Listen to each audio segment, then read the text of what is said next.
Hello friends, even after the war ends, the UN is already predicting that Ukrainians will not return home on a massive scale. And this means that the Ukrainian diaspora, which is already forming abroad, will only continue to grow. Because we understand that after the borders are opened, if the war ends, even more people will go abroad. And there are certain reasons for this, and it's directly connected to why even now temporary protection will be extended until 2028. And today we will do a complete review of the new document that was officially released by the UN, specifically by their agency that deals with refugees. What's going on with the numbers?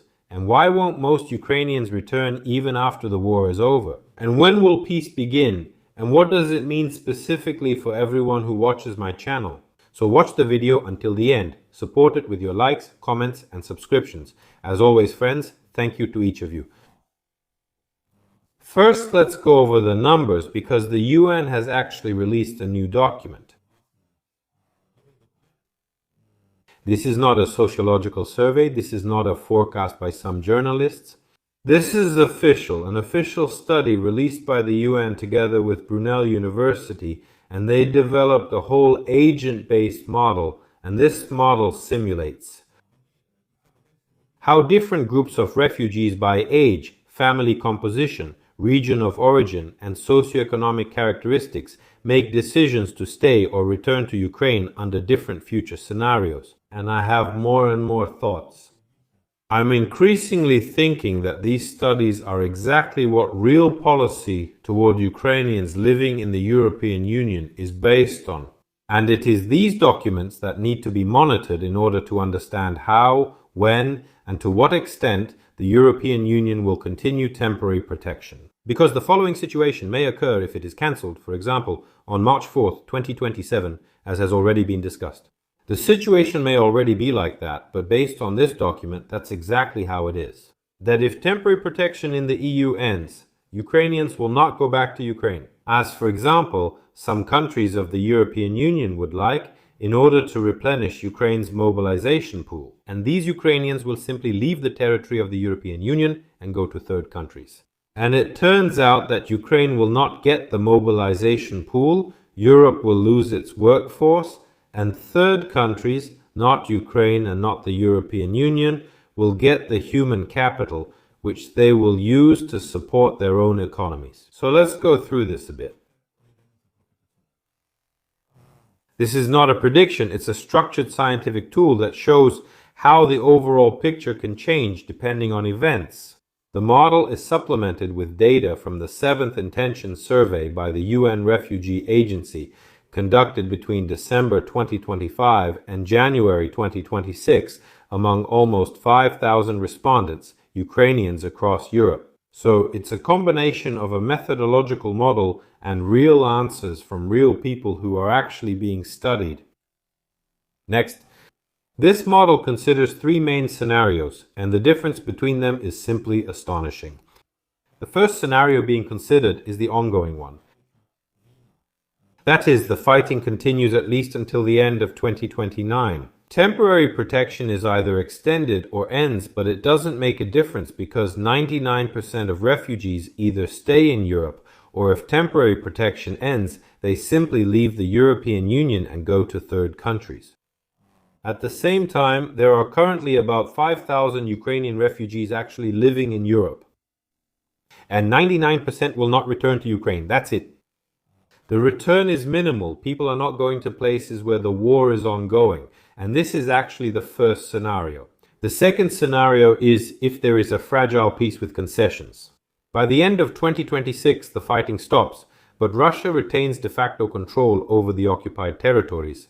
Temporary protection ends in March 2027, and investments in Ukraine remain at the same level as they are today. That is, foreign companies also do not believe that the peace will last long. As a result, at least 56% of Ukrainians will not return to Ukraine, which is almost 3 million people.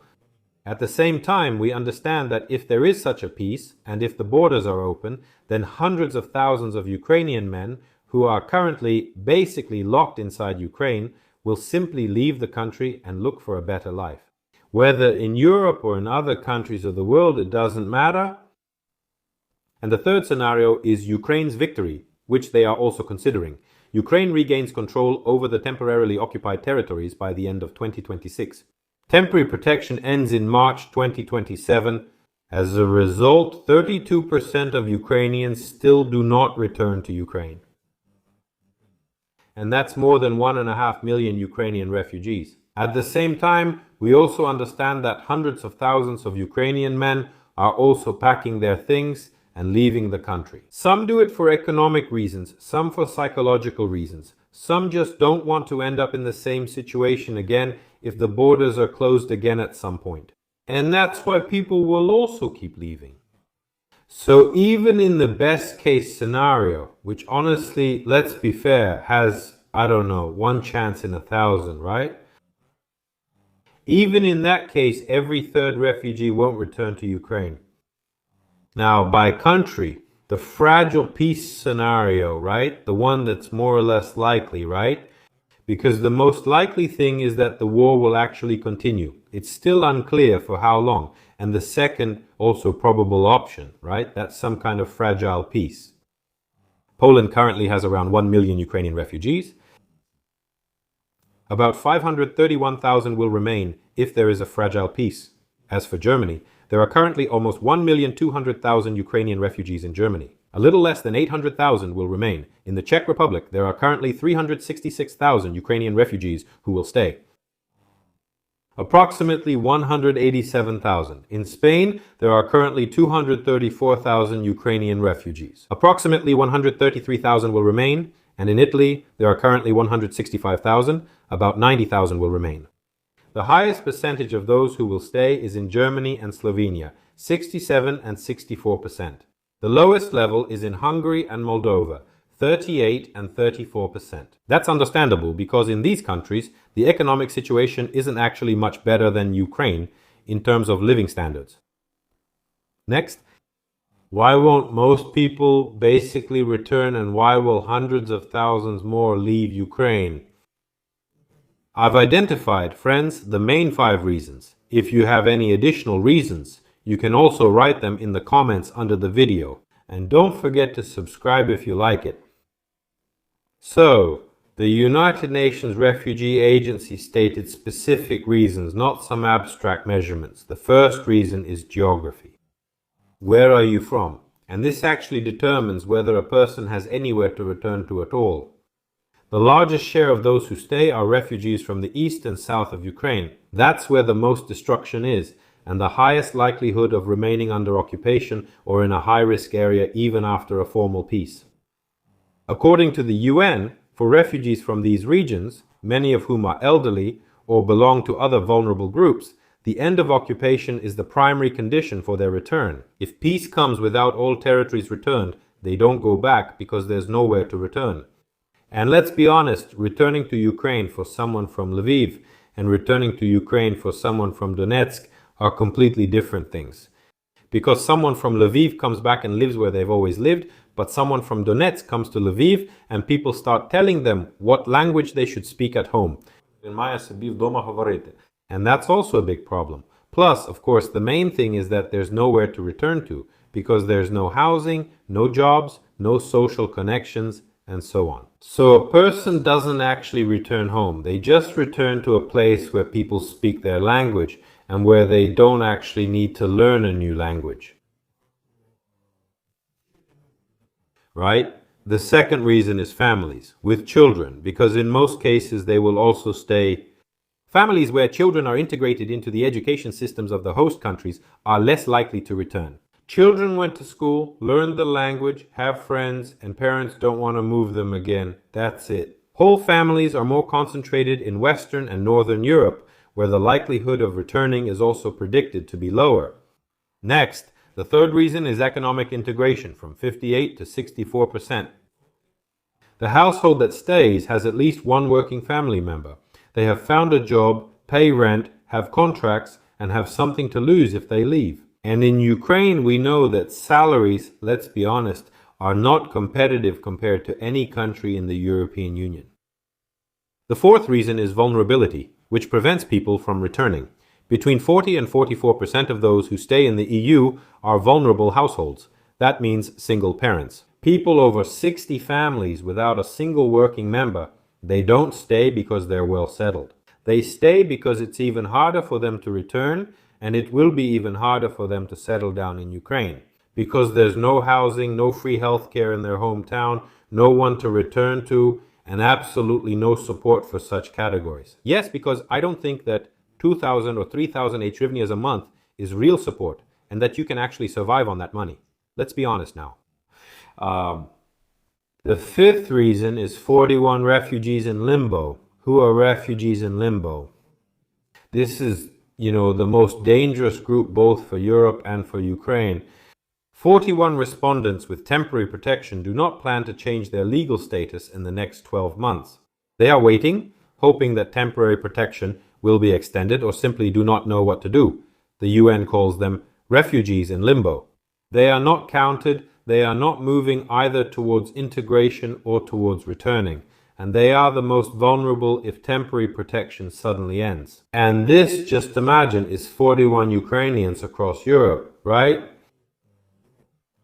That's over 2 million citizens of Ukraine living in Europe, and we understand that, these are actually large numbers. These people, of course, are working. These people pay taxes. These people hold jobs that help drive the economy. And if temporary protection is not extended, then at least 2 million Ukrainians will most likely just leave the territory of the European Union and go somewhere else.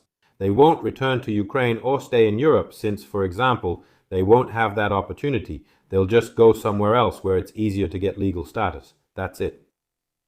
Next, moving on.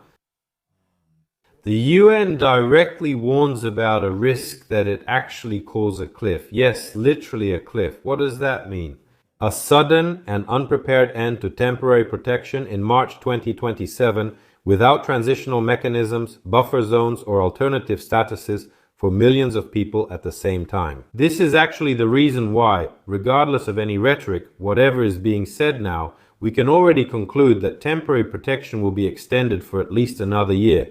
And we made a separate video about this. Here we are, analyzing the mechanics in more detail so that you understand how this actually works, how decisions are made in the European Union. So, what will actually happen if temporary protection simply ends like this on March 4th, 2027? The asylum systems will be overloaded. People without status will find themselves in a legal vacuum. There may be mass movement between European Union countries in search of better conditions. Vulnerable groups such as pensioners, single mothers, and the unemployed will be left without any protection.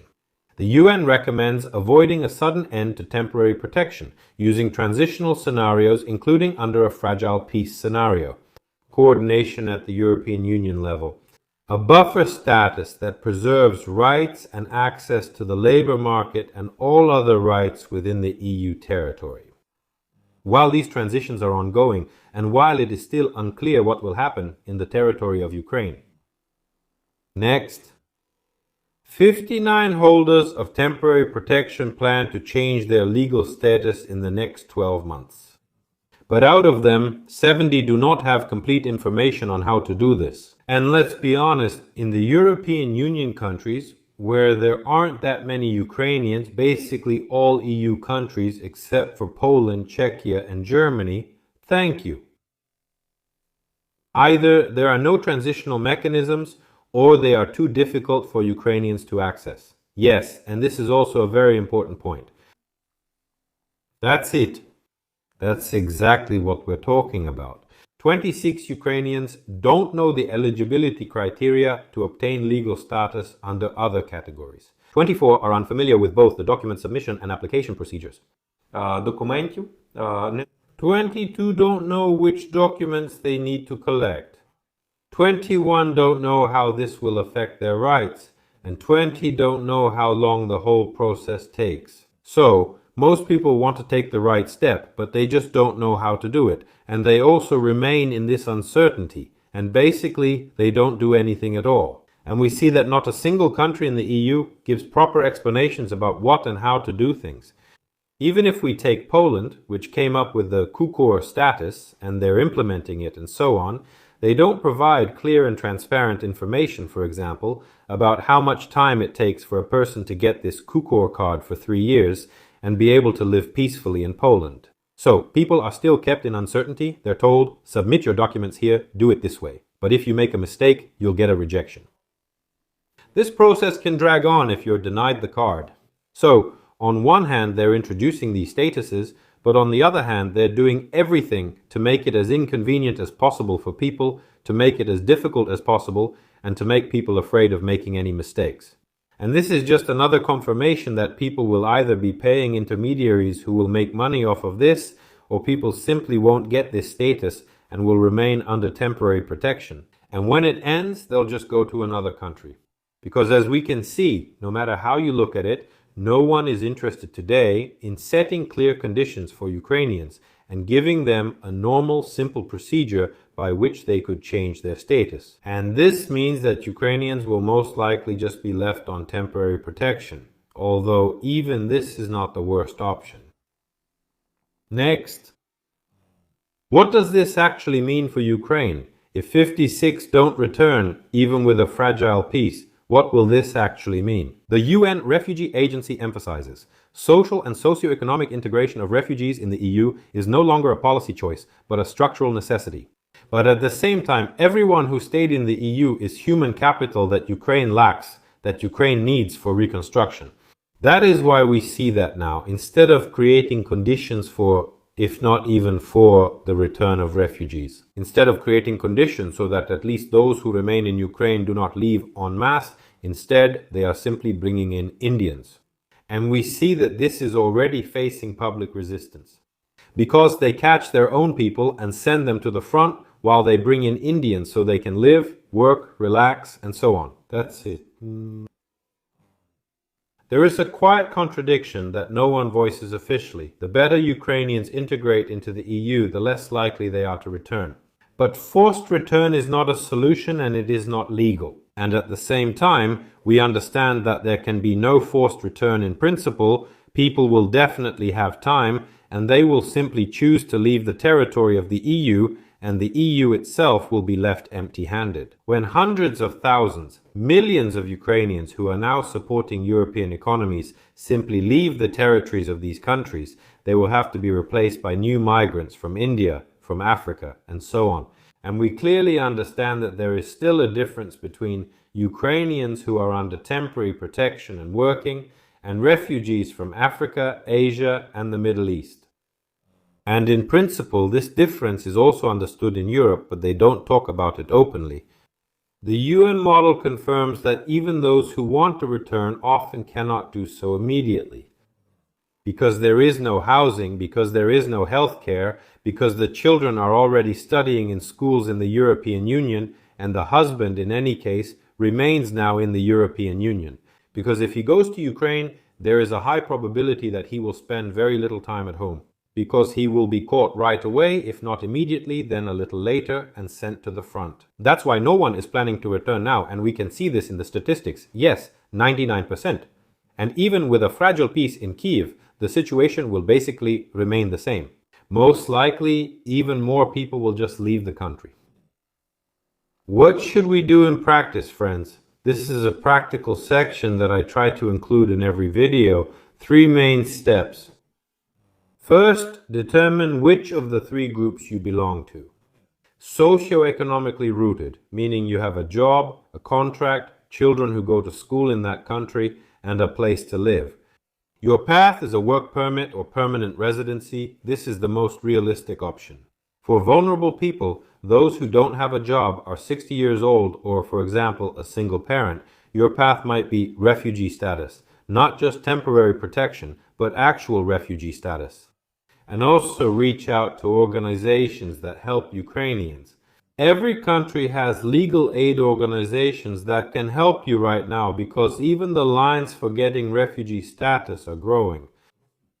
And the 3rd group is those in limbo. Yes, these are the people who are waiting and don't know what will happen next. Such people may have a job, may not have a job, may still have, for example, a sole proprietorship in Ukraine, and at the same time live in Europe. And these are people who are not planning to stay in a particular country. and are not really trying to build any communities, social connections, or put down roots. In fact, this is the most dangerous position. So we'll see what happens.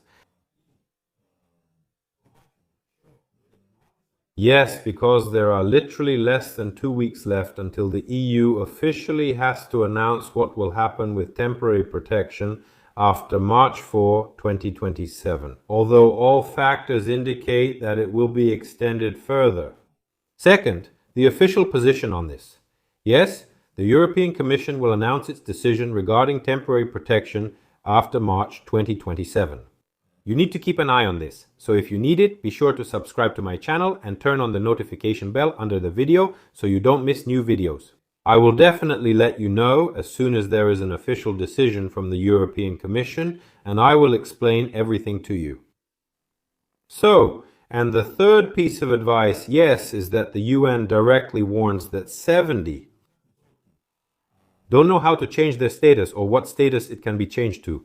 If you are among them, start looking for information right now. In every country, there are free legal consultations for Ukrainians with temporary protection.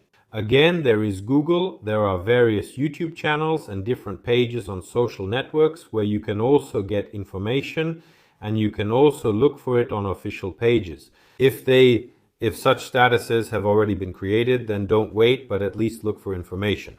No one is saying that you need to change from temporary protection to another status tomorrow, but at the very least, knowing what options you have is, I think, a completely logical position. Actually, the UN Refugee Agency has scientifically shown for the first time what many people have felt intuitively. Most Ukrainians will not return even after peace, not because they don't love Ukraine, but because they already have a certain level of integration. They have already seen what life is like, more or less in equal conditions, without corruption, when the rules are the same for everyone, when there is no nepotism. When you know there won't be any police lawlessness, when you know that no one will catch you on the street and send you to the front, and everything else. So, that's why, friends, we have this situation now that the UN has made its own assessment and clearly showed the European Union that if you don't extend temporary protection, Ukrainians will go to other countries outside the European Union and you will lose your workforce. Of course, the European Union doesn't want to lose its workforce because for them there would be two good options. First, Ukrainians return home and Ukraine keeps resisting Russia, which also ensures the security of the European Union. That would be the best option for them. So, the second option is that Ukrainians stay with them and continue to work. Yes, and both of these options suit them. The option where Ukrainians leave for somewhere outside the EU is definitely the worst and most disadvantageous for them. So we see that the UN research clearly shows that this is exactly the option that awaits them if temporary protection ends on March 4, 2027. So, we are waiting for an extension. What do you think about this? Write in the comments. I'd be very interested to read your thoughts. I wish everyone a good day. See you.